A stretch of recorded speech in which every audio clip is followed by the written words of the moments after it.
wasaaradda arrimaha gudaha ee maamulka koonfur galbeed ee Soomaaliya ayaa kala dirtay golaha deegaanka ee degmada Bardaale ee maamulkaasi koonfur galbeed ee Soomaaliya sida warkaani uu inoogu faahfaahinayo wariyaheena Maxamed.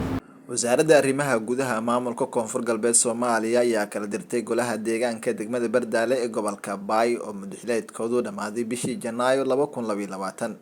gudoomiyaha gobolka Baay Cabdifataax Maxamed Ibraahim Biyaano ayaa warbaahinta u akhriyay dekreeta ka soo baxday wasiirka wasaaradda arrimaha gudaha maamulka koonfur galbeed Soomaaliya oo lagu kala diray golaha deegaanka degmada Bardaale. golaha deegaanka degmada Bardaale og gudoomiyaha gobolka Baay oo aan ka warqabo og nabadoonada iyo waxgaradka gobolka Baay og agaasimaha guud wasaaradda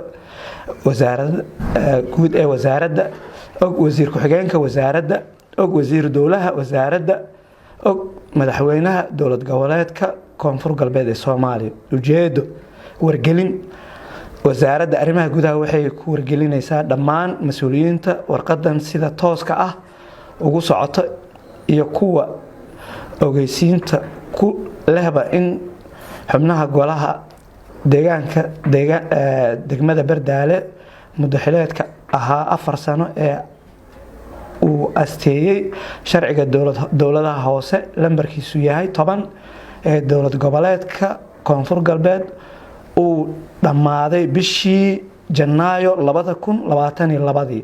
sidaa darteed wasaaraddu waxay bilaabi doontaa dib u doorasho xubnaha golaha deegaanka degmada Bardaale.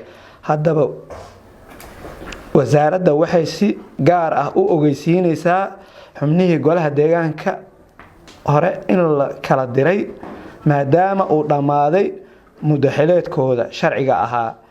degmadana waxaa si ku meel gaar ah u maamuli doona golaha fulinta oo kala ah gudoomiyaha degmada, gudoomiye ku-xigeenka iyo xogayaha dowladda hoose. sidoo kale wasaaraddu waxay ku dhameystiri doontaa doorashada golaha deegaanka muddo bil gudaheeda ah. feejignaan warqadan waxay dhaqangelaysaa marka uu saxiixo wasiirka wuuna saxiixay mudane Cabdulaahi Xaaji Xasan wasiirka wasaaradda arrimaha gudaha.